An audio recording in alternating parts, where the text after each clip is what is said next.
Okay, so let's explore the unit testing capabilities of Visual Studio Team System.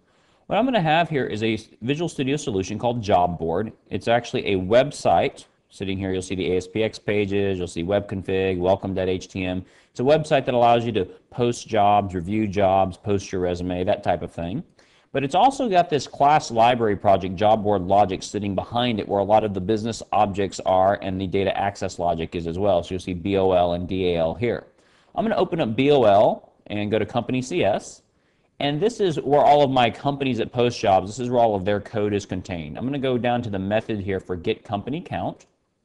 And what you'll see is I have a get company count method that gives me the number of companies set up in the companies table. You'll have a get company name, so you pass in a company ID, it returns a company name. And I want to create some test cases for these. So the scenario that I have is I don't have any existing unit tests. I've got this existing code library, however, and I want to create some test cases for the code that's already in existence. So I'm going to right click here in the code editor and actually go to the create unit test option.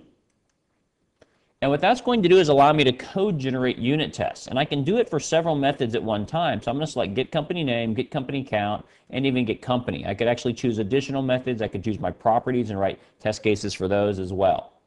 You'll notice down here at the bottom there's this concept of an output project. All test cases, unit tests included, within Team System must exist within a test project. Test project is nothing more than another Visual Studio project type, similar to a class library project or a Windows application project, etc. I click OK, and it's going to ask me for the name of the test project, and I like to call mine Job Board BOL unit test, so the name of the class, kind of the class set that I'm testing for, or I could alternately call it Job Board Logic unit test, depending on what mechanism I'm using. In fact, that would probably be a little bit better one there. So I'll do Job Board Logic unit tests. Hit create. It's going to go ahead and create that project for me. We'll see that Job Board Logic unit test project sitting over here. You'll also see that it created companytest.cs. That's the file that it opened up here. If you're familiar with CS unit or in unit, notice that there's actually a test class attribute here attributing this public class company test. All right, so public class company test is my test class. If I scroll down through here, we'll actually see that I have a test method attribute labeling this get company test method. So this is the code that actually calls the get company routine, passing in a username. So it knows that username is what's being expected because it looked at the get company method, which is a static method here. It captures the return value of get company, and it also sets up some variables here for an expected value, and it sets up a variable of type string for the username that's getting passed in. It puts in all the type of code that without even knowing what get company does, right? Because you and I kind of imply what get company does. We figure it gets a company, and notice it knows that it gets even the company object as a return value. That's what's getting returned. It does all that redundant code that you would have to type in over and over again without even putting any logic behind it. Your job is still to come in here and determine, did the get company call actually work? It is going to use an asserting mechanism to where you're going to be asserting, and this is a generated code here, that there are two equal values. The expected value, which in this case is coded to null, we would need to change that, and the actual value returned here, it's asserting that those values are equal. If those values are equal, I pass the test. If they're not equal, I fail the test. You'll also see, however, this assert inconclusive line. If for some chance this were to pass the are equal and go ahead and pass that check, it would hit this inconclusive, and the test would not actually be marked as a passed test. It would be marked as an inconclusive test. This is extremely handy for scenarios where you might actually get false positives. The generated test might in fact pass. If username is an invalid username in my system, it would actually return me a null value from get company. And even though I never coded anything in here, this test might actually pass because of my null value check there. So the assert inconclusive is kind of a reminder for me on that.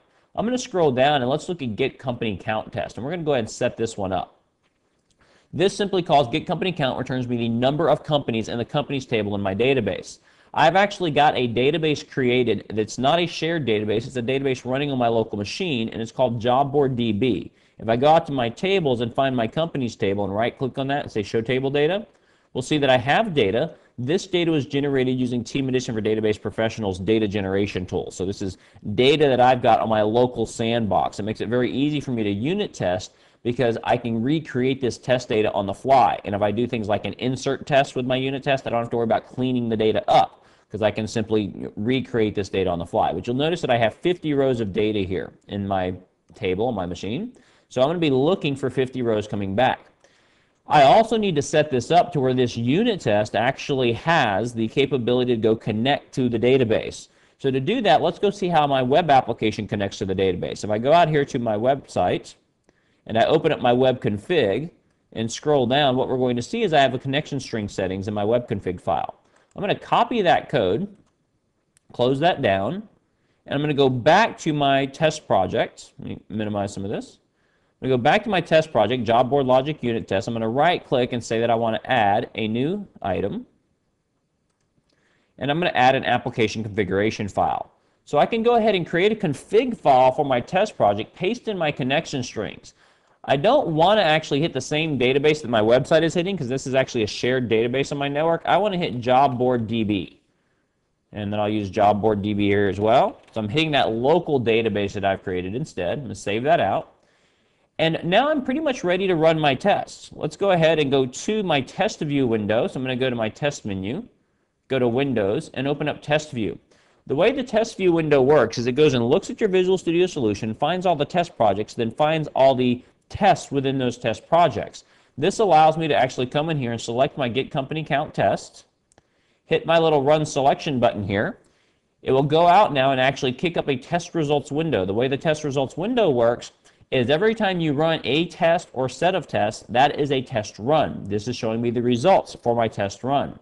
You can notice here that my test is inconclusive because I neglected to actually get rid of this line of code, which means I actually passed my test, but it's coming back as inconclusive. So let me delete the inconclusive call, save that out, reselect Get Company Count test, run that again, and now we'll see that I go in progress and then I pass. I can also select multiple tests. If I want to hold down the Shift key or the Control key, I can select multiple tests from Test View, hit Run over here, and that will in fact allow me to run multiple tests. You'll see that one of the tests passed, one of the tests failed. So we have some nice capabilities there to actually manage that. If I want to double click this, this will tell me exactly why it failed. It's saying that Get Company Name did not return the expected value. I was expecting a null back. That was the generated code. But I actually got back HGCSV9W, which is some of the generated data that I have in my local database. So I wanted to clean that up. I would need to come down to Get Company Name Test, and I would need to notice that it's passing in a company ID of 0, and I would need to create a corresponding match for the expected value here that I'm bringing back. So it's actually returning me a string. The easiest way to do that is to come in here and actually copy that value. Come in here and change my expected value to actually be that value there. Save that out. And now what I've done is I've tightly coupled the data that I'm generated data, which I can generate in a consistent fashion, by the way, and coupling that to my test case here. If I save that out, come back over here and rerun my tests. Now we'll see that I'm getting the inconclusive because I've neglected to comment that out. And I'll go ahead and comment out the inconclusive, and now my test would in fact work. The last thing I want to show you just very quickly is if you want to get statistical information on code coverage, what code was executed during this test, you can go to the test menu, say Edit Test Run Configurations. Every time you run a set of tests, that's called a test run. You actually have configuration options you can set up, and I'm going to configure mine so that I get code coverage statistics on Job Board Logic, DLL, apply that and close it. And I'm just going to rerun the test one more time. Now it's going to go ahead and run the tests. They're going to go ahead and both pass, but now I can right-click and say Code Coverage Results, and it will actually give me statistical information on what code was executed. If I drill down under Job Board Logic, BOL, we can see that 99% of the code wasn't executed. But in Company, 96% of the code wasn't executed. But you'll see that Get Company Count was 100% covered. If I double-click this, it will actually take me to the file and show me in this light blue color everything in this file that was executed when I ran my tests, and everything here in red is code that was not executed when I ran my tests. So we're actually going to see a distinction there. So it allows me to actually give a very visual indication of what code was actually getting executed during my test run. So this concludes our quick overview of unit testing within Visual Studio Team System. If you'd like to get additional information on Visual Studio Team System, there's a couple of resources for you. Obviously, the product homepage on msdn.microsoft.com is a great place to start. When you go to the Visual Studio Team System homepage, you're going to have information about how to learn it, how to try it, how to buy it. One great thing to do is to actually go underneath the download sections over on the left. That's going to take you to a page. It's going to have information on what you can actually download. If you go down, there's actually going to be the option for trial software. And notice here under the popular downloads, there's actually a Visual Studio 2005 Team Suite Trial Edition. And there's also Team Foundation Server Trial Edition that you can download. That allows you to test all of the client functionality for 180 days before trying to determine, do you need a particular team edition? Do you want Team Suite? What do you actually need to support your development processes in your organization? So that's a very great resource for you. There's also another great resource, Team System Rocks. The Team System Rocks page here, let me actually navigate to the home page, actually has a Team System news blog, which kind of keeps you up to date on the latest stuff going on with Team System. If you navigate to the tutorials, that's actually going to have tutorial videos that you can watch that have a lot of information about the different features. So notice the ones over here on the left are very short, sometimes 1 or 2 minutes or less. The ones over here on the right are much longer videos. So you'll see 15-minute videos, 24-minute videos on specific topics. So this is a secondary resource you can use as well. So keep both of those in mind as you're trying to learn more about Team System.